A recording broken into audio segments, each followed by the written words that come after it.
Il est 18h15 à Niamey, c'est l'heure du forum du studio Kalangou. Madame, Monsieur, bonsoir et merci de votre fidélité au programme du studio Kalangou qui sont diffusés en direct par 52 radios et 7 télévisions partenaires dans toutes les 8 régions du Niger. Des programmes aussi disponibles sur notre page Facebook Studio Kalangou, notre site internet www.studiokalangou.org, sur WhatsApp et sur Twitter. Aujourd'hui, le forum du studio Kalangou a pour thème enseignement professionnel et technique au Niger, comment répondre aux exigences du marché de l'emploi. L'enseignement technique et professionnel désigne l'ensemble des enseignements à vocation technologique et ou professionnelle organisés dans un cadre scolaire ou universitaire. Beaucoup de pays ont déjà compris depuis belle lurette que l'enseignement professionnel et technique constitue la voie privilégiée pour le décollage économique d'un pays. Ce secteur constitue également un moyen efficace d'insertion et de maintien des jeunes dans la vie active. Il contribue au développement de leurs compétences professionnelles en tenant à la fois compte des besoins du marché et de son évolution. Au Niger, il a fallu attendre véritablement l'avènement de la 5e République pour que soit élaborée et adoptée une politique sectorielle de l'enseignement professionnel et technique EFTP. C'est le décret numéro 2006-026 par PRN-MFPT-EJ du 16 mars 2006 qui met en place la politique sectorielle de l'enseignement et de la formation professionnelle et technique. Avec nos invités, nous allons faire un état de lieu de la formation et de l'enseignement professionnel et technique au Niger, ses enjeux, les avancées enregistrées et les perspectives pour le Niger avant de formuler des recommandations tendant à répondre aux exigences du marché de l'emploi. Pour ce faire, nous avons le plaisir de recevoir Al-Mustafa Moussa Ide, président de la coalition nigérienne des associations, syndicats et ONG de campagne EPT, une coalition qui milite en faveur d'une éducation pour tous. Al-Mustafa Moussa Ide, bonsoir. Bonsoir, M. Mokhtar. Aboubakar Moussa Wankoy, formateur au centre technique Kalmaro à Niamey, également membre du syndicat national des agents de la formation et de l'éducation du Niger, Sinafen. Aboubakar Moussa Wankoy, bonsoir. Bonsoir. Et Boulkassoum Seydou Rafat, membre de Sapisen. Sapisen, c'est une structure d'appui et l'assistance pour la formation et l'insertion des jeunes nigériens. Boulkassoum Seydou Rafat, bonsoir. Oui, bonsoir. Auditeurs, téléspectateurs, je rappelle que nous avions également envoyé une correspondance au ministère de l'Éducation nationale, de l'alphabétisation, de l'enseignement professionnel et de la promotion des langues nationales, mais sans suite. Au microphone, Mokhtar Hamadou. On va commencer avec vous, Al-Mustafa Moussa Ide, président de la coalition nigérienne des associations, syndicats et ONG de campagne EPT, une coalition qui milite en faveur d'une éducation pour tous. Al-Mustafa Moussa Ide, au jour d'aujourd'hui, quelle est la place de la formation et celle de l'enseignement professionnel et technique dans le secteur éducatif nigérien? Merci, M. Mokhtar. Avant de répondre à votre question, vous allez me permettre de m'acquitter en tout cas d'un devoir. Allez-y. Qui consiste à souhaiter une présenter les vœux de nouvel an de la coalition ASSO-EPT, de ses membres, les membres du comité exécutif de son conseil d'administration et de l'ensemble de ces 78 structures, à vous et à l'ensemble du personnel du studio Kalangou. Merci beaucoup. Notre vœu que cette année, l'année 2024, soit pour nous une année de succès, de réussite et surtout de nouvelles perspectives pour nous et nos familles respectives. Et vous l'avez dit, la coalition ASSO-EPT, c'est une organisation de la société civile qui milite pour une éducation de qualité pour tous au Niger. À ce titre, nous sommes véritablement engagés dans le plaidoyer, faire en sorte que l'éducation où la formation fasse partie des priorités. Étant entendu que déjà notre pays a signé ou s'est engagé en signant plusieurs engagements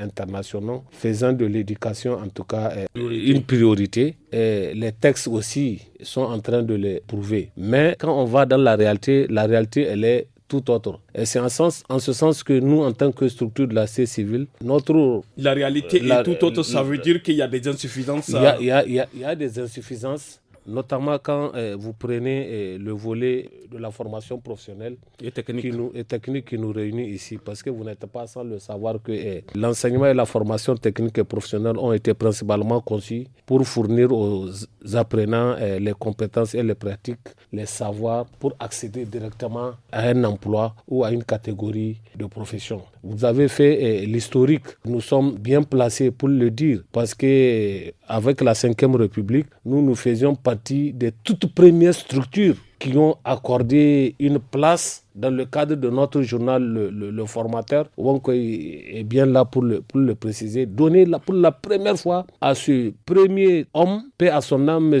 Abdou Daouda, qui a été le premier à occuper le poste du ministère de l'enseignement professionnel et technique. À l'époque, les gens ne le croyaient pas. Nous, on lui avait donné effectivement un espace dans notre journal, le formateur, Jean-Sébastien parle en tant que du Sénafen, pour qu'il vienne nous parler, parce que nous avons compris que c'est la solution pour le développement socio-économique du pays. Au-delà de ça, c'est la solution aux maux qui minent la jeunesse. Aujourd'hui, effectivement, la formation professionnelle a beaucoup évolué parce que vous avez les centres de formation au métier au niveau de presque les 266 communes. Quand vous prenez, vous avez les collèges d'enseignement technique au niveau de certains départements et de certaines villes. Vous avez les instituts, les lycées. Vous avez les lycées au niveau de certains chefs-lieux de région. Vous avez les centres de formation professionnelle au niveau aussi de certaines localités.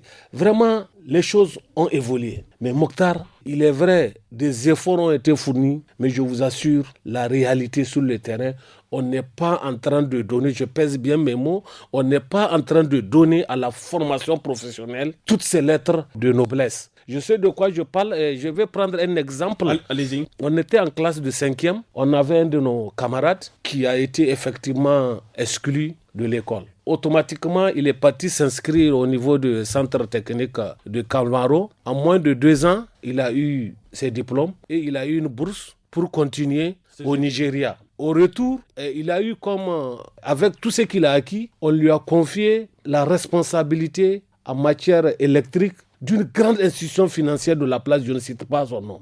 Mais je vous assure, en ce temps-là, nous, on faisait notre école normale, on a fini. Mais Mokhtar, à la fin, je vous dis, c'est lui-même qui venait nous appuyer dans le cadre de notre... C'est pour dire que la formation professionnelle a véritablement un rôle important à jouer. Malheureusement, l'idée est là. La réalité, je sais de quoi je parle, on va venir sur les débats. Oui, mais Al-Moussa Moussa Idi, le Niger est-il une terre d'opportunité en matière de formation professionnelle et technique et l'accès à l'emploi? Le débat ne se pose pas. C'est vraiment ce que vous dites là. Le Niger a toutes les qualités pour y répondre. Mais malheureusement, je le dis, malheureusement, dans les faits, dans la réalité, le problème, il y a véritablement des problèmes. Parce que lorsque on crée les centres, il n'y a pas, les formateurs font défaut. Lorsque on crée les centres, il n'y a même pas des salles de classe. Lorsque on crée les centres, les matières d'œuvre font défaut. Vous conviendrez avec moi que cette opportunité, on risque de les rater. Et c'est ce qui est aujourd'hui en train de miner véritablement le développement de la formation professionnelle. Quand vous prenez des pays comme la Côte d'Ivoire, nous avons visité des centres de formation professionnelle, nous avons visité des centres de... Mais je vous jure, Mokhtar, il n'y a même pas de débat. Vous avez vu, les gens ont tellement accordé de l'importance à cette formation technique, de telle sorte que et là-bas, les gens préfèrent même amener leurs enfants au niveau des centres que de les inscrire dans les écoles traditionnelles que nous avons. Al-Moussa Moussa Idé, chaque année, ce sont plusieurs milliards de francs CFA que l'État et ses partenaires investissent dans le secteur de la formation professionnelle et technique. Malgré cela, beaucoup d'observateurs du domaine estiment que beaucoup reste encore à faire. Comment expliquer ce paradoxe? Vous venez là de dire que l'ensemble des communes, les départements ont des centres de formation professionnelle et technique. Comment expliquer ce paradoxe? Cela s'explique par le fait que, je vais aussi prendre un exemple. En 2007, tout récemment, on était à une réunion, à une session du Conseil national de l'éducation. Lorsque, au niveau du ministère de l'Éducation nationale à l'époque, le ministère de l'enseignement de base, les gens venaient avec, ils présentaient leurs choses sur PowerPoint, le ministère de l'enseignement secondaire, mais les cadres du ministère de la formation professionnelle, c'était sur des papiers qu'ils présentaient les choses. C'est tout à fait le contraire, non? Et nous avons dit, est-ce que nous sommes dans un même pays?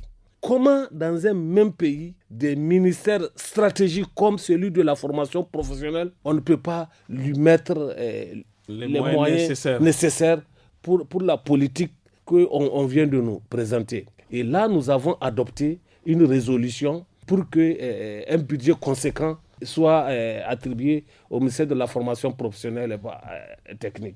Et je sais le travail aussi à l'époque qu'on a abattu pour qu'il y ait le forum au temps de Mme Maïzama pour le truc qui a... Ça, c'était pendant la 5e République. La 5e République, avec les partenaires qui ont accepté d'appuyer la formation professionnelle. À l'issue de là, vous avez vu aujourd'hui, vraiment ces écoles, ces centres de formation sont en train d'être développés. Mais malheureusement, jusqu'encore, il y a des pesanteurs où on pense que la formation professionnelle, c'est jeter l'argent à la poche. Je pense que c'est ce qui fait qu'il y a de réticence. Mais aujourd'hui, avec l'avènement des nouvelles autorités, vous avez vu, il y a eu une fusion de l'ancien ministère de l'enseignement professionnel et technique et en un seul ministère. Ça veut dire que les gens ont véritablement compris qu'il y a toute une politique à faire du côté de la formation professionnelle. Au lieu de les mettre de côté et les donner des miettes, il faut les réunir dans un seul ministère et voir maintenant comment, conséquemment, c'est une très bonne chose selon nous, vraiment, nous l'avons apprécié à son temps et nous pensons qu'avec ça, cela va nous permettre de relever les défis auxquels les centres de formation professionnelle font face. Merci beaucoup, Al-Moustapha Idé. Je rappelle que vous êtes le président de la coalition nigérienne des associations syndicats et ONG de campagne EPT, une coalition qui milite en faveur d'une éducation de qualité pour tous. Merci. Aboubakar Moussa Wankoy, vous êtes formateur au centre technique Kalmaro à Niamey, également représentant du syndicat national des agents de la formation et de l'éducation du Niger, le Ben Sinafen. Que peut-on retenir au sujet de la formation professionnelle et technique au Niger? Je remercie de l'opportunité qui m'a été offerte de venir m'exprimer sur la formation professionnelle au Niger. Donc, merci beaucoup. Pour répondre à votre question, on peut dire que la formation professionnelle a vraiment amené un grand changement au niveau... Donc, selon vous, le secteur se porte bien? Bon, je ne peux pas dire que le secteur se porte bien. J'ai dit le fait même qu'on a instauré même la formation professionnelle, ça c'est une bonne chose. Parce que d'abord, je remercie le président Tanja qui a quand même créé dans toutes les régions des centres de formation professionnelle. Auparavant, il n'y avait pas assez de centres de formation professionnelle.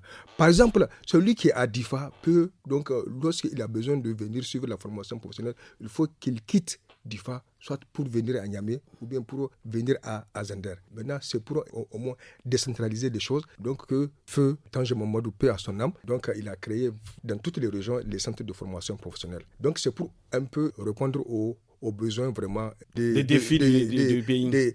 Voilà. Le défi du pays. Aboubakar Moussa Wankoy, vous êtes formateur du domaine. Les programmes de la formation sont-ils adaptés au contexte et aux réalités du marché de l'emploi au Niger? Effectivement, c'est ça le grand handicap.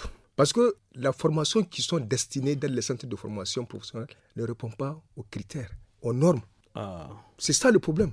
Parce que nous, on a beau crier, donc il faut qu'il y ait un changement de programme. Parce que maintenant, la technologie a avancé. Je prends un exemple. Au niveau du domaine de génie mécanique, l'enseignement qu'on est en train de dispenser aux élèves, vraiment, je peux dire que ça ne répond pas aux normes. Et pourquoi? Parce que maintenant, les véhicules là qui sont là, ils sont équipés du système d'allumage électronique, du système d'injection essence. Est-ce que vous voyez? Donc, il faut qu'il y ait un programme qui répond à ces critères-là. Le programme qu'on est en train d'enseigner, c'est un ancien programme. Parce que, par exemple, au niveau de... Vous voulez dire que les centres ne sont pas dotés de laboratoires performants? Bon, laboratoire, si je peux le dire ainsi. Parce que, par exemple, une fois même au niveau de Kalmaro, donc, ils ont amené des matériels.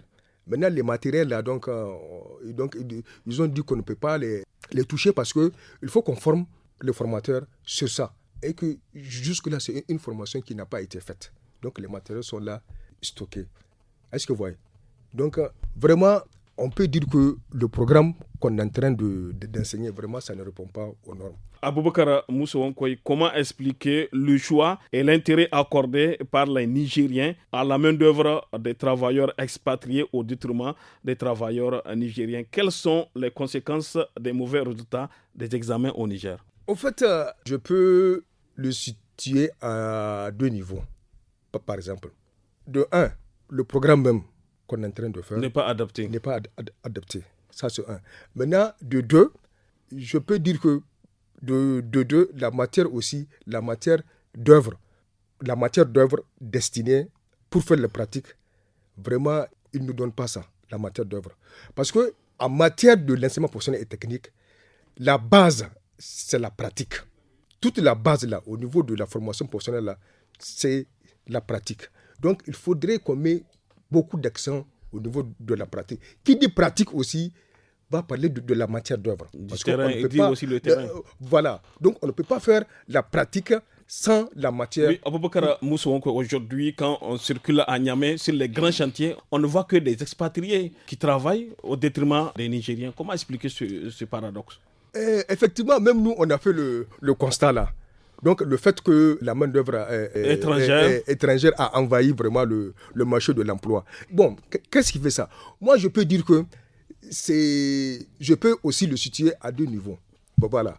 Maintenant, de 1, parce que c'est ça que je vous disais, le programme n'est pas adapté. Donc, un élève formé, ou bien un étudiant formé, à la fin de sa formation, vraiment, le programme là qu'on l'avait enseigné, ça ne répond pas aux critères, aux normes, donc sur le marché de l'emploi. Maintenant, par exemple, je prends un exemple. Allez-y. Voilà, donc on sait que maintenant, par exemple, la technologie a avancé, même du point de vue de la construction, du point de vue de la plomberie, l'électricité, voilà, la maçonnerie. La maçonnerie. Donc les choses ont avancé. Donc il faudrait qu'on adopte un programme par rapport à ça, à la nouvelle technologie qui est adaptée. Et que bon, maintenant on constate que c'est pas ça. Est-ce que vous voyez? Donc c'est pour cela que la main-d'œuvre étrangère là est appréciée. Par rapport aux Nigériens. Par rapport aux Nigériens. Et puis encore, il y a aussi la confiance. Il y a aussi la confiance. Donc, par exemple... Donc, vous voulez dire que les Nigériens ne font pas confiance aux travailleurs nigériens? Voilà, effectivement. Ils n'ont pas confiance. Parce que, par exemple, si on prend un ouvrier nigérien, dès qu'il est l'heure, un maçon, lui, il va dire qu'il est l'heure. Donc, lui, il descend. Alors qu'il va quitter. Donc, alors qu'un étranger, lui, il va continuer. Dès qu'il commence, par exemple, un travail là, il faut qu'il le finisse. Il ne va pas s'arrêter. C'est aussi ça la différence. Oui, c'est aussi ça la différence. Merci beaucoup, Aboubakar Moussa Wankoy. Boulkassoum Seydou Rafat, rappelez-nous le rôle et la mission de votre structure d'appui et l'assistance pour la professionnalisation et l'insertion des jeunes Nigériens. Rappelez-nous. D'accord. Merci beaucoup pour l'opportunité que vous avez donnée à notre structure et à moi de venir parler du travail et de l'objectif régalien de notre structure. Notre structure est dénommée Sapigène, structure d'appui et d'assistance pour la professionnalisation et l'insertion des jeunes Nigériens. Comme je l'avais dit la fois dernière, cela fait pratiquement 4 ans et demi que nous sommes en train de... Depuis 4 ans et demi. Justement, que nous sommes en train de travailler. Vous êtes là. Que nous sommes là. Quand on fait le bilan, nous avons assisté pratiquement plus de 1500 jeunes Nigériens et que nous continuons d'assister. Que vous avez formés? Que nous avons envoyés soit dans les instituts de formation. Parce qu'avant, nous, on les envoie dans les instituts de formation professionnelle. L'objectif, c'est quoi? C'est de professionnaliser. C'est comme le nom l'indique. On professionnalise et on insère les jeunes. Parce qu'on a constaté que depuis un certain temps, il y a beaucoup de gens qui veulent se professionnaliser, mais par faute de beaucoup de facteurs, qui peut être des facteurs financiers, tout comme le facteur social, ça les empêche d'aller dans les instituts là pour avoir une formation professionnelle. Et donc, après ça, nous accompagnons surtout les élèves exclus de l'école. Vous savez, j'ai beaucoup décrié cela.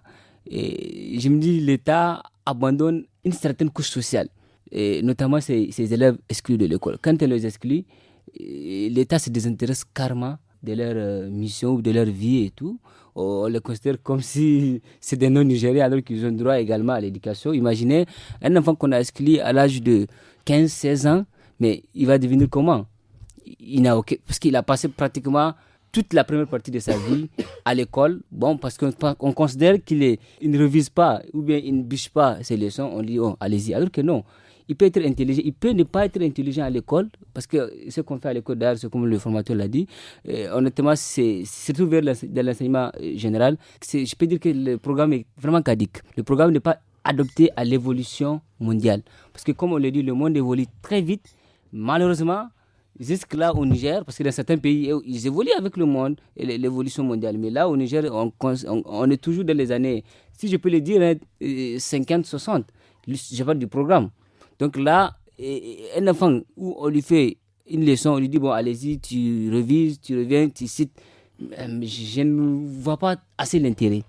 Donc, et cet enfant qui a passé quelques années en train de faire cela, on dit, bon, parce que tu ne revises pas tes leçons, tu ne viens pas réciter exactement ce qu'on t'a dit de dire, on t'exclut, on t'abandonne. La société n'a plus besoin de toi. Nous, on dit non, ça ne se fait pas. Nous allons récupérer ces enfants. Oui. Nous allons... Boulkassou Seydou Rafat, d'où viennent ces enfants, ces élèves et étudiants qui sont formés dans vos instituts et écoles professionnelles et techniques? Comme je l'ai dit, ces enfants viennent des élèves exclus de l'école. Des élèves abandonnés de l'école publique. Est-ce que les élèves en cours de formation dans les écoles aussi peuvent s'intéresser à vos structures? Oui, à long terme, mais à court terme, notre grand souci, c'est d'abord d'accompagner ces élèves qui ont été abandonnés par l'État. Vous savez, le plus souvent, ces parents, les élèves qui ont exclus de l'école, les parents n'ont pas les moyens pour les payer. Et si l'État aussi les abandonne, c'est comme si eux, ils n'ont plus d'avenir. Et quand ils se voient quelques années en train de s'asseoir juste à la porte, sans aucun travail, pour prendre du thé, sans aucun travail, mais à un certain moment, ils deviennent très frustrés. Et ils deviennent des coupeurs de route, des voleurs, c'est eux qui dérangent la société. Donc nous, on a dit non, plus jamais. Nous allons essayer quand même d'apporter notre modeste contribution. C'est vrai, on ne peut pas aider. Parce que quand on a fait les statistiques, on a compris que chaque année, comme je l'ai dit, rien que dans la région de Niamey, on exclut pratiquement plus de 10 000 élèves. Et nous ne pouvons pas former 10 000 élèves. On ne peut pas. On essaie. J'ai rencontré un chef d'établissement qui me dit que rien qu'en 6e, elle a exclu, c'est une chef d'établissement, elle a exclu 150. Et qu'elle n'est pas contente également de voir ces enfants-là abandonnés carrément. Mais c'est le système qui exige à ce qu'à un certain moment, il faut chasser l'enfant, il faut exclure l'enfant. Boulkassou Seydou Rafat, qui vous soutient dans toutes ces démarches-là? Je vous assure, le soutien, c'est vraiment difficile. C'est juste une question de volonté. C'est parce qu'on a la volonté. Des fois, nous faisons des cotisations, je vous assure, entre nous, entre les membres, pour pouvoir supporter quelques charges. Heureusement, on a quelques personnes de bonne foi qui voient que l'action est noble, qui essaient d'accompagner. Mais je vous assure, ils n'accompagnent même pas à hauteur de 30%. Le reste, c'est nous débrouillons pour faire ça. Mais en ce qui concerne, parce qu'on a deux volets. Il y a d'abord ce volet des élèves exclus de l'école. Ce volet-là, c'est notre structure qui essaie de financer ça, plus aussi les parents d'élèves. Parce que on peut subventionner les 50%, on dit aux parents d'élèves de contribuer un tout petit peu. Oui. Et les orphelins, là, on les prend vraiment carrément à 100% et on ne demande pas une contribution. Mais pour les personnes qui ont des parents, on rencontre les parents en fonction des moyens des parents. On s'entend, on dit, bon, voilà, vous faites une telle contribution et nous, le reste, on gère. Maintenant, en ce qui concerne les élèves qui n'ont pas été exclus, parce qu'on a aussi ces volets-là. Les élèves qui n'ont pas été exclus, on les accompagne également de leur professionnalisation.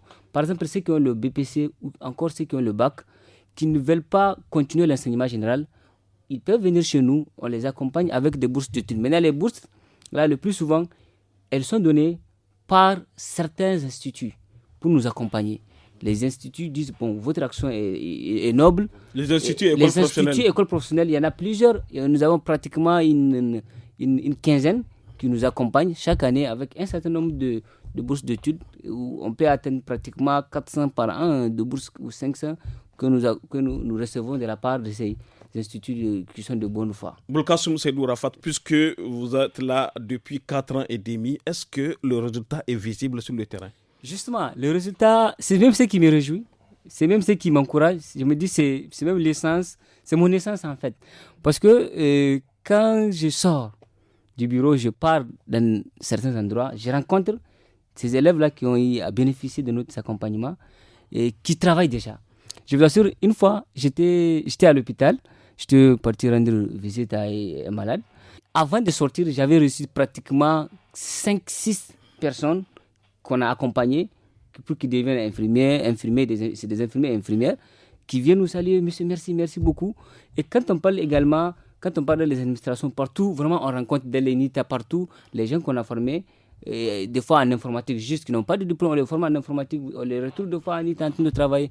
Et donc c'est ce qui nous réconforte. Au niveau des agences de transfert d'argent. Justement, c'est ce qui nous réconforte même également. Et bientôt, on a même un projet d'aller rencontrer ces agences de transfert pour adopter un programme, adopter leur programme. C'est-à-dire ces enfants exclus de l'école, on part, on voit les agences de transfert, on fait un programme, on établit ensemble un programme en fonction de leurs besoins. Un programme de formation. De formation en fonction de leurs besoins. Et nous, ce programme-là, on vient, on revient, on enseigne ces enfants. Et dès que ces enfants sont enseignés avec ce programme d'enseignement, ils peuvent avoir une certaine facilité d'être recrutés. Le projet est dans le pipeline. Justement, actuellement, on est en train de voir dans quelle mesure nous pouvons mettre ça en œuvre. Merci beaucoup à tous. On a servi une courte pause. Auditeurs, téléspectateurs, je rappelle que nous avions également envoyé une correspondance au ministère de l'Éducation nationale, de l'alphabétisation, de l'enseignement professionnel et de la promotion des langues nationales, mais aucun représentant n'a pris part à ce forum aujourd'hui. On revient avec vous, Monsieur le Président Al-Mustafa Moussa Ide. Vous êtes président de la coalition nigérienne des associations, syndicats et ONG de campagne EPT, une coalition qui milite en faveur d'une éducation de qualité pour tous. Quelles sont les avancées réelles enregistrées par le Niger dans le domaine de la formation professionnelle et technique? Rapidement. Merci Mokhtar. Très rapidement. Peut-être avant de répondre, vous avez posé une question à M. Wankoy. Qu'est-ce qui fait qu'aujourd'hui, les Nigériens apprécient la main-d'œuvre étrangère au détriment de l'homme? Bon, je pense qu'au-delà de ce que Wankoy a dit, il y a aussi, Mokhtar, je ne vous apprends rien, il y a aussi les préjugés sociaux. Lesquels? Vous et moi. Je sais qu'au Niger, il y a des régions où un parent, c'est difficile qu'il accepte que son enfant fasse certains métiers. Ça, ces préjugés-là sont là. Il a dit quelque chose d'un moment, c'est aussi la facilité. Moi, je parle l'accès à la main-d'œuvre. La facilité à la main-d'œuvre étrangère là. Mais il y a des conséquences derrière. On a des exemples aujourd'hui des gens qui ont préféré prendre des maçons qui sont les étrangers, mais au finish, quelle a été la qualité? Donc, je dis, c'est vraiment un problème. Moi, je place un problème de préjugés sociaux et c'est dans ce sens-là que nous, au niveau, par exemple, de ASSO, quand nous avons vu véritablement les difficultés, nous nous sommes dit qu'il faut aller vers ces centres de formation des métiers qui ont été créés au niveau des communes. Par exemple, dans la région de Tawa et de Maradi, nous appuyons à peu près 10 centres, des centres de formation et métiers. D'abord, pour l'accès, permettre aux enfants qui ont été abandonnés qui ont été totalement exclus du système formel pour qu'ils soient recrutés par les choses là. Et donc, nous avons mis en place des groupements d'intérêt économique des femmes on les appuie et ils sensibilisent la population et elles deviennent effectivement des tuteurs pour ces enfants-là. Mais aujourd'hui, dans ces 10 centres, vous allez constater que le taux de fréquentation, le maintien est assez important. Maintenant, par rapport à ta question pour les avancées, il y a eu des avancées. Wongwe vous a dit avec Tanja, qui a osé dire que dans les 266 communes, il faut qu'à l'époque, il y ait les centres de développement communautaire, c'est qu'on les appelait avant là, aujourd'hui, qui sont devenus aujourd'hui des centres de formation de métiers. Aujourd'hui, Mokhtar, au-delà des centres de formation de métiers, nous avons les collèges d'enseignement technique nous avons les lycées techniques, nous avons les CFEPT. Et aujourd'hui, en tout cas, alhamdoulilah, le paysan de Difa qui veut inscrire son enfant à faire un métier quelconque n'a pas besoin d'amener son enfant à Niamey ou à Zender, à Difa ou bien même dans la commune, dans les différentes communes. Donc, il y a déjà, on a créé donc, ces écoles, donc l'accès est là. Mais tout à l'heure, Wonkoy a décrié un problème, par exemple, c'est la formation qui n'est pas adaptée. Oui, là, il a parfaitement raison parce que ceux qui sont dans les centres. Je vais te prendre par exemple un exemple des filières qui existent dans les centres de formation de métiers. Je prends à titre par exemple, vous pouvez trouver par exemple électricité bâtiment, construction métallique, mécanique rurale, menuiserie bois, économie familiale, agro-silvo-pastoral. Voilà des filières qui sont enseignées par exemple dans un centre de formation de métier. Vous conviendrez d'accord avec moi et je suis d'accord avec Wonkoy. Mais ces filières-là, si on dit on va les enseigner dans une commune rurale X, je ne sais pas, non, vous conviendrez avec moi que ces filières ne répondent pas parce que ce n'est pas les besoins locaux de la population qui sont enseignés. Et ce qui est extrêmement grave, on fait électricité bâtiment, construction métallique, mécanique rurale. On a créé des centres, on enseigne ces filières-là. Ces formateurs-là ne sont même pas là. Et pire, le centre n'a même pas de local, n'a même pas d'électricité.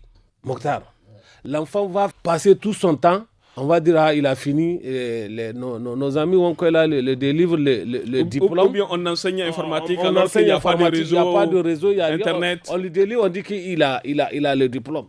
Mais s'il vient face à quelqu'un qui a la pratique, quelqu'un qui a appris sur le terrain, mais il n'y a pas match. Donc vous voyez, c'est tous ces contours-là, c'est toutes ces difficultés au niveau des centres qui fait qu'aujourd'hui, les jeunes veulent fréquenter les centres. Mais il faudrait quelque part que nous jouons notre partition. Moi, je ne dis pas l'État, parce que nous, on dit qu'il y a eu des avancées, mais il faudrait que nous accompagnions. L'État aussi. Nous accompagnons l'État tel que nous, au niveau de l'ASSO, nous sommes en train de le faire, tel que Rafat, ils sont en train de faire.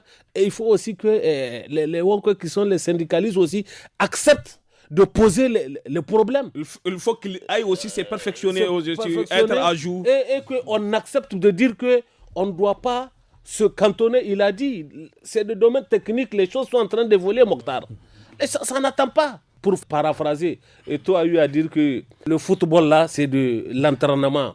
Si tu refuses de t'entraîner, c'est un gamin qui s'entraîne, il va venir. C'est ça aussi le centre de formation professionnelle. Mokhtar, il faudrait que nos enseignants, nos formateurs se remettent en cause perpétuellement, et quand ils voient dans une localité c'est telle activité qui est en train de prospérer, automatiquement qu'on leur permette, ils doivent être constamment à jour pour s'adapter. Al-Moussa Moussa Ide, comment amener les autorités nigériennes et même les populations nigériennes à avoir plus confiance aux compétences locales? Déjà, on peut dire alhamdulillah, à partir du moment où on a accepté de fusionner ces ministères-là, quelque part on a compris que on veut vraiment donner de l'importance. On ne veut plus que l'enseignement professionnel et technique soit détaché de l'éducation. On veut donner de l'importance.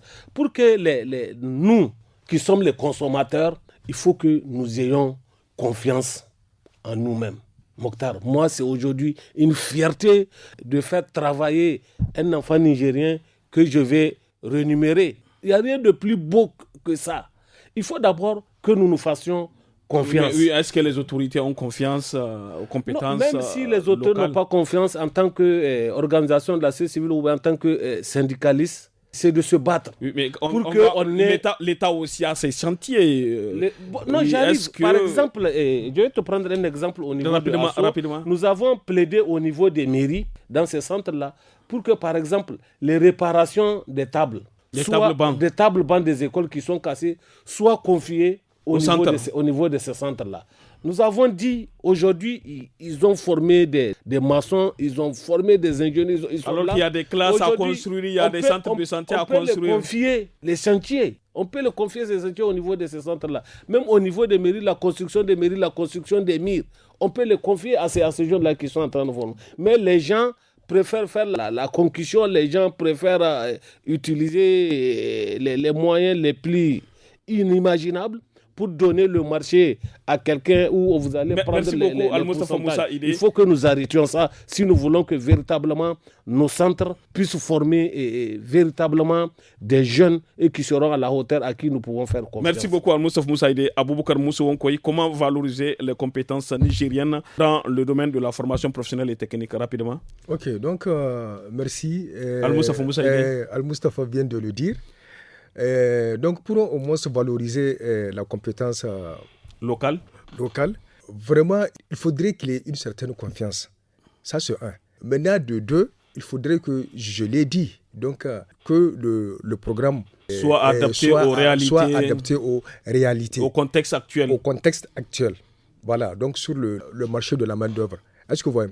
Donc, c'est tous ces facteurs-là, c'est ça qu'on doit mettre en jeu pour qu'on puisse quand même avoir... Vous venez là de dire que les programmes ne sont pas adaptés. Est-ce que les enseignants aussi sont à jour? En dehors du programme qui n'est pas adapté, il faudrait que aussi les enseignants aussi soient à jour. Donc, il faudrait qu'il y ait au moins de temps en temps un système de recyclage des formateurs. Parce qu'à chaque jour, à chaque instant, la technologie là avance. Et par conséquent, il faudrait que aussi les formateurs aussi se mettent à jour. Donc, en les envoyant soit en stage, donc faire des stages de recyclage dans tous les domaines. Et nous souhaiterons aussi à ce que, au niveau du ministère, qu'on songe à changer le programme. Il faudrait qu'on ait un programme vraiment adapté à la réalité. Merci beaucoup. Merci beaucoup, Wankoy. Boulkassoum Seydou Rafat. L'accès à l'éducation est un droit primordial pour tout enfant en âge d'aller à l'école sans distinction aucune. Que fait votre structure pour aider le gouvernement nigérien et ses partenaires pour faire avancer les choses rapidement? On est en train de contribuer. C'est vraiment une avancée vraiment significative pour nous. Et c'est notre petite contribution. Oui, mais quelles sont les attentes de votre structure vis-à-vis du gouvernement? Justement, donc à un moment, on était parti au niveau du ministère de l'enseignement professionnel dans l'optique de créer, de réinstaurer l'ancien programme qui consiste avant même les examens, d'aller orienter, d'aller sensibiliser les candidats aux examens pour qu'à la fin, qu'ils puissent vraiment faire un meilleur choix. Parce que nous sommes confrontés d'abord au problème du choix des candidats. Deux fois, certains, ils veulent faire l'enseignement professionnel, mais ils ne savent pas quelle filière faire. Ils ne savent pas quoi faire. Certains ne connaissent même pas quelles sont les filières qui existent au niveau de l'enseignement professionnel. Quels sont les métiers qu'ils doivent faire? Quels sont les métiers qui sont porteurs? Quelles sont les filières porteuses? Ils ne savent pas. Donc, il faut d'abord qu'il y ait un travail en amont. Nous avons voulu coopérer avec le gouvernement pour pouvoir réinstaurer ce programme-là. Mais malheureusement, ils nous ont dit qu'ils vont nous appeler, mais jusque-là, ils ne nous ont pas appelés. Bon, cela fait pratiquement plus de 2 ans. Donc finalement, on essaye nous-mêmes, même hier, j'étais avec mon équipe dans les écoles, on essaie de passer quand même dans les écoles pour pouvoir sensibiliser les élèves. Mais nous ne pouvons pas faire tout le tour du Niger, même tout le tour de Niamey, c'est un peu compliqué, vu nos moyens qui sont un peu limités. Mais on essaie quand même de faire de notre mieux. Est-ce que vous coopérez avec d'autres structures de la sous-région, au Burkina Faso, au Bénin, au Togo notamment? Justement, au Burkina, il y a un très grand centre qui travaille dans ce sens. Et nous avons commencé les discussions, mais là, jusque-là, on n'a pas pu vraiment avoir quelque chose de conséquent. Mais on continue quand même de communiquer. Mais pour l'instant, nous n'avons pas vraiment des partenariats fixes et qui sont avantageux pour nous. Mais on essaie quand même de chercher ces partenaires-là. Merci beaucoup, oui. Rafat Aboubakar Moussa Wonkoy. Quels sont vos conseils, recommandations ou propositions de solutions pour une meilleure promotion de la formation professionnelle et technique au Niger, mais aussi l'accompagnement et l'insertion des jeunes diplômés en fin de formation au Niger, rapidement? Bon, je vais commencer par vos conseils, vos propositions, oui. Donc, les propositions, donc il faudrait que quand même... Rapidement. La formation, enfin, le programme soit vraiment adapté à la réalité. Et ensuite, il faudrait que aussi, par exemple, l'État puisse quand même créer des industries. Pour absorber, pour offrir des stages de formation. Voilà, pour offrir des stages de formation et puis pour pouvoir aussi caser le produit fini, les jeunes diplômés là. Donc, à la sortie de de leur formation. Donc, il faudrait qu'on arrive à les caser ou bien à les accompagner. Avec des outils, tout ça là, pour qu'ils puissent s'installer dans leur propre compte. Parce qu'il ne faut pas chaque fois attendre à ce que l'État te recrute, quoi. Est-ce que vous voyez? Donc, parce que quelqu'un qui a suivi une formation ne doit pas attendre l'État. Donc, si possible, l'État doit accompagner ces jeunes-là pour qu'ils puissent s'installer dans leur propre compte. Par exemple, je prends un exemple. Moi, j'étais resté, par exemple, dans un projet là, qu'on appelait Nigetec. Donc, Nigetec, en même temps, la Nigetec assure la formation et accompagne les jeunes diplômés. Donc, soit à leur faisant des petits crédits, donc à leur donnant des petits crédits, même par exemple, autant de Tanger. Tanger l'a fait. Donc, il a donné aux jeunes diplômés de crédit ça avoisine jusqu'à 3 à 4 millions, pour qu'ils puissent aller s'installer dans leur propre compte. Tanger l'a fait, je me rappelais. Moi, j'étais à Difa. Merci beaucoup, Ouankoy. Al-Moustapha Moussaïdé, rapidement, quels sont vos conseils, recommandations, propositions de solutions pour une meilleure promotion de la formation, l'enseignement professionnel et technique, mais aussi l'accompagnement et l'insertion des jeunes diplômés en fin de formation? Rapidement, 30 secondes. En 30 secondes, je pense que pour que cela soit une réalité, la formation professionnelle ne doit plus être un objet mystérieux. C'est-à-dire qu'il ne faut pas qu'on considère que de tout le temps ça a été considéré comme un objet mystérieux. Il faut qu'on le comprenne comme ça. L'autre aspect, c'est de bâtir des infrastructures de qualité. Et pour que la formation professionnelle soit aussi acceptée et autres là, il faut que les formateurs soient recyclés de temps en temps et qu'ils aient aussi l'initiative de s'adapter au contexte local. Il faut qu'il y ait aussi un enseignement professionnel de qualité. Nous pensons que si tous ces aspects sont réunis, demain, Mokhtar préférerait mieux amener à utiliser la main-d'œuvre locale que de chercher la main-d'œuvre étrangère. Merci beaucoup à tous. Nous sommes au terme de ce forum de Studio Kalangou. Nous avons eu l'honneur et le plaisir de recevoir Al-Moustapha Moussaïdé, président de la coalition nigérienne des associations, syndicats et ONG de campagne EPT, une coalition qui milite en faveur d'une éducation de qualité pour tous. Aboubakar Moussa Wankoy, formateur au centre technique Kalmaro à Niamey, également représentant du syndicat national des agents de la formation et de l'éducation du Niger, le Ben Sinafen, et Boulkassoum Seydou Rafat, membre de SAPISEN, structure d'appui et l'assistance pour la professionnalisation et l'insertion des jeunes Nigériens. Auditeurs, téléspectateurs, je rappelle que nous avions également envoyé une correspondance au ministère de l'Éducation nationale, de l'alphabétisation, de l'enseignement professionnel et de la promotion des langues nationales, mais sans suite.